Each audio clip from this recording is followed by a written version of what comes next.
The legendary lead singer of Motorhead, Lemmy Kilmister, possessed a voice that soared above earth. There was no denying his brilliance, and his voice trembled the earth. But Lemmy wasn't perfect. A tool of disorder he was. Lemmy was a master of mayhem, whether on one of his crazy tours or behind the wheel while under the influence. While he battled with some bands, he respected others. Why had he become this way? Why was he so opposed to these bands? Come with us as we unveil Lemmy Kilmister's unabashed, uncensored, and compromised world and the reasons behind his hatred of bands.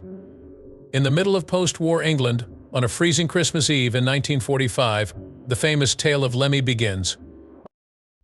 Joan and Bill Kilmister, a young couple from the sleepy town of Stoke-on-Trent, had their first child, Ian Fraser Kilmister, during this hopeful and regenerative period. During World War II, two unlikely heroes, Joan, a caring nurse, and Bill, a devout chaplain in the Royal Air Force, met. In a modest ceremony attended by close friends and family, they tied the knot after their love flourished amidst the mayhem. At 3 months of gestation, Lemmy's father, a man of religion and music, separated from his mother. At that time, the little hands that would later form the memorable riffs of Ace of Spades by Motorhead were still clinging to the air. As a little boy, Lemmy and his family relocated to Newcastle-under-Lyme and then to Madley. There, Lemmy found solace in his grandmother's piano music. Regrettably, such solace would rapidly wane. When the famous musician eventually settled down on a farm in Bedlech, Wales, he would fight an uphill struggle against loneliness. There, among 700 pupils from Wales who despised him, Lemmy would be the only Englishman. Being alone was tough, but it helped shape him into the man he would become. It was a challenge that broadened his horizons and forced him to think differently. Lemmy drew a lesson from that. He might as well stick out instead of blend in. However, he still craved human interaction. George L. Willis was a rough rugby player who had 2 children of his own when his mother wed him, and he contended that he had discovered his problem. Lemmy had a hard time bonding with Tony and Patricia, his stepbrothers. When things became heated, Lemmy finally got what he needed: a rock and roll. It inspired Lemmy to rebel. Now that we've covered where Lemmy obtained his unique style and defiant attitude, how can we talk about his boundless imagination? The horror films, science fiction books, and military history that Lemmy devoured as a kid shaped his preferences and fed his imagination. His interests broadened, and with them, his intellect and imagination. But something was missing. Energy. I had a ton of it on Lemmy. How might he put it to use? The trouble was that even after Lemmy located the locations, he couldn't enter them. If a youngster visits such a place, it could lead to difficulty for the owner and the parents of the child. But the spirit of defiance was personified by Lemmy. Going to nearby dance halls to see rock and roll bands was a risk he was willing to take because of his disobedience. Little Richard and Elvis Presley hypnotized Lemmy, but it wasn't sufficient. As a student at Easgold Sir Thomas Jones Comprehensive School, he aspired to emulate those individuals. People in the halls started calling him Lemmy because of his obsession with rock roll, females, motorcycles, and horses. He took his love affair with rock and roll to the next level because of his passion for women. In what way? Lemmy desired the same thing when he saw a fellow student at school playing guitar in the company of admiring girls. He decided to steal his mother's guitar and play it at school, where he became the hit of the class. But he was terrible at it. Regardless, he attracted a lot of female admirers while he played guitar. It wasn't just girls that were staring. He was the target of taunts, fights, and bullying from the other boys. Lemmy finally had enough and fought back, leading to his expulsion. Lemmy started doing odd jobs after being expelled. However, music was his genuine vocation. His inability to play was the issue. After seeing the Beatles play at Liverpool's famed Cavern Club when he was 16 years old, his life took a dramatic turn. Lemmy had an epiphany and started studying guitar. Lemmy went in the same direction as the Beatles. He became a member of the Rockin' Vickers in 1965. They were a somewhat successful band that went on tours throughout Europe. Perhaps Lemmy's success would have been greater if he had stayed with the band, but his defiant personality frequently caused friction between his fellow musicians and the management. After a particularly crazy tour, they decided to discharge him from the Rockin' Vickers. Despite the obstacle, Lemmy remained determined. Knowing they were the band he despised only made him more driven to succeed. Lemmy relocated to London to take a job as a roadie with Jimi Hendrix's band in order to advance in his career. His time as a roadie provided him with unparalleled insight into the music industry and rock and roll as a whole. Lemmy rebranded himself as Ian Willis after his time with Jimi Hendrix and joined the psychedelic rock group Sam Gopal. Why did Lemmy act in this way? Had he run into any problems back then? He then joined the band Opal Butterfly after leaving Sam Gopal. However, they were unsuccessful and eventually broke up. It seemed like Lemmy wasn't getting the results he was hoping for. Joining the space rock band Hawkwind in 1971 was his way of making a change. Hawkwind was the band where Lemmy's abilities were fully showcased. Silver Machine, their smash single, was a huge success and he delivered lead vocals on it. But the brightness belied the shadows that lurked within the band. Rumor has it that Lemmy battled with other band members and used drugs heavily. Even if they were sick of him, his singing was phenomenal. As a result, his dismissal was postponed until 1975, following his arrest for drug possession. Were his lessons absorbed? Could he put an end to his drug use and disruptive behavior in any band he joined? Lemmy resolved not to rejoin any band following his discharge from Hawkwind. He embarked on the quest to form a band that would represent his unfiltered, raw style of music with a vision and a fire in his heart. Before rebranding as Motorhead, he and guitarist Larry Wallace and drummer Lucas Fox formed the band Bastard. But it wasn't all roses in the beginning. Phil "Filthy Animal" Taylor replaced Lucas Fox because Lemmy thought his performances were inconsistent. They weren't quite there yet, but with Lemmy on bass and vocals, Wallace on guitar, and Taylor on drums, Motorhead became resurrected. A buddy of Taylor's named Fast Eddie Clarke tried out for the role of second guitarist with Motorhead in 1976. Lemmy and Taylor's camaraderie, as well as Clarke's rumbling guitar work, were obvious. After Wallace's departure, Clarke became the band's only guitarist. The original Motorhead lineup was this trio: Lemmy, Clarke, and Taylor. But there were many obstacles on their way to success. Not many people showed up to their early shows, and nobody paid attention to their first albums either. Because of his reputation for tenacity, Lemmy wanted to quit. Record labels were uninterested in the band and gave them bad evaluations. Lemmy was certain the band could pull it off. He was adamant about their music and never let up on his enthusiasm. His enthusiasm rallied everyone. Afterwards, the delightful relief of success arrived. Their self-titled debut album, released in 1977, was a game-changer for them. The rock community took notice of the record due to its intense and powerful sound. After this came a run of hit albums including Ace of Spades, Bomber, and Overkill. And Song for Outcasts and Rebels, title track from Ace of Spades, solidified Motorhead's position in rock history. Lemmy enjoyed the backing of numerous influential people throughout his career.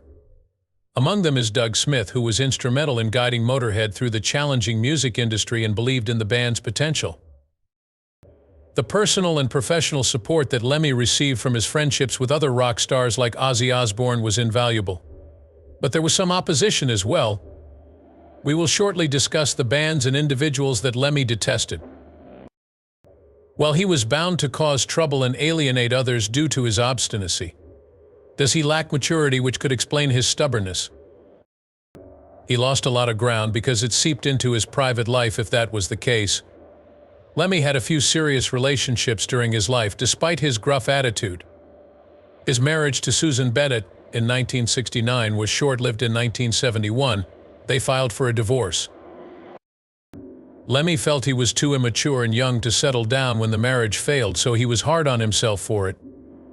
His reported disastrous marriage aside, he went on to date Wendy O. Williams, lead vocalist of the Plasmatics. In and out of the spotlight, the two were inseparable. They had a strong bond characterized by mutual admiration and a common defiance of authority. Their friendship endured long after their personal relationship ended, and they maintained a close relationship despite never having children together. Over the course of his life, Lemmy had multiple meaningful relationships, but he was notoriously private about his private life. Certainly not every one of his private dealings. Allegedly, Lemmy's fondness of drinking and drug use was a major contributor to his troubled past. Problems with the law followed Lemmy everywhere he went. Drug possession, driving under the influence, and assault led to his detention. Allegedly, his artistic talent was driven by his cocaine and speed addiction, which also sent up a storm of criticism. Motorhead tore up the North American stages in 1975 while on tour. Afterwards, Lemmy was apprehended for narcotics possession during his attempt to cross the border from Canada. Lemmy was taken to jail after the police discovered a cache of cocaine and speed in his possession. Yes, that was indeed the first step. A few years down the road in 1984, Lemmy was driving at high speed when he slammed into a lamppost. In the blink of an eye, he was cuffed and brought away on suspicion of drunk driving. Another incident that occurred in 1991 involved Lemmy and a female fan who became physically aggressive. He found himself in court confronted with accusations of assault. Did his knowledge expand with age? Absolutely not. It seemed like Lemmy could never slow down. He was removed from a hotel in 2004 when he caused a disturbance, and the police were summoned to remove him. He never stopped being defiant. I guess it's no surprise he despised so many people. Many of his contemporaries were highly esteemed by Lemmy. He had strong opinions about certain bands, but before we get into those, let's discuss a friendship that would alter rock roll history. They were Ozzy and Lemmy Osbourne. Both of those names conjure images of excess, rebellion, and legendary music. They became pals in the early days of Motorhead and Black Sabbath, and their bond would lead to some of the most legendary rock collaborations of all time. Lemmy and Ozzy's bond was perfect for rock roll. The success of their early joint projects demonstrated how well they got along. Mama, I'm Coming Home, Hellraiser, Desire, and I Don't Want to Change the World are just a few of the songs that Lemmy contributed to on Ozzy's legendary album No More Tears. On the other hand, Ozzy contributed his trademark wail to the song I Ain't No Nice Guy on Motorhead's March or Die. Their mutual friendship had a significant impact on their respective musical styles. Ozzy, who aspired to liberate himself from Black Sabbath, was influenced by Lemmy's untamed energy and defiant nature. While Ozzy added a new dimension of showmanship to Motorhead's live performances with his theatricality and humor. However, the music was only one aspect. Both of them were being deceitful. They smashed a Tokyo hotel room once. They also secretly recorded an inebriated version of Stand By Me on another occasion, including vocals by Lemmy and guitar by Ozzy, although it was never ever released. Even when it came to other groups and celebrities, Lemmy wasn't that way. Two bands he openly disliked: ABBA for their sugary, saccharine pop sound and Queen for being excessively theatrical and pompous, were in his inner circle of enemies. His feud with Pink Floyd, whom he dubbed Pink Fraud, was another high-profile event. They were excessively commercial and ostentatious, he said. Roger Waters of Pink Floyd reacted by referring to Lemmy as a prehistoric beast, further inflaming the situation. In response, Lemmy said, "At least I don't wear a tutu on stage." Names were easy for Lemmy. He criticized U2 for what he perceived as a departure from the raw energy and rebellious spirit of rock roll, and he even gave the band the moniker U2 Boring. "The reason I'm in a band is to prevent individuals like them from making music," he famously said, and U2 is U2 Boring. Fans and critics alike were quick to weigh in on the controversy that Lemmy's remarks generated, as the public was both amazed and captivated by them. Amidst all the groveling from the business elite, he stood out as a refreshing truth-teller, according to these folks. Some said he was a spoiled, anti-modern rocker who couldn't get with the times. In light of the criticisms, how did Lemmy react? If it meant offending some people, so be it. He was determined to protect rock and roll's reputation. Basically, Lemmy couldn't care less. "Lemmy's entitled to his opinion," kindly said. "U2's the edge. All we want is to create music that people can relate to. Means something to people?" Lemmy wouldn't budge, retorting, "To me, they are meaningless." His animosity toward these groups came to represent the gap between two distinct periods and genres of rock music. Both groups nonetheless acknowledged and appreciated the contributions of the other, despite their enmity. Whatever the case may be, Lemmy was unafraid to say what was on his mind and question established norms.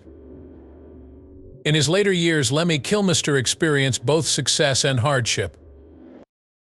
Although his health started to deteriorate, Lemmy persisted in touring and recording music as Motorhead's popularity remained steady.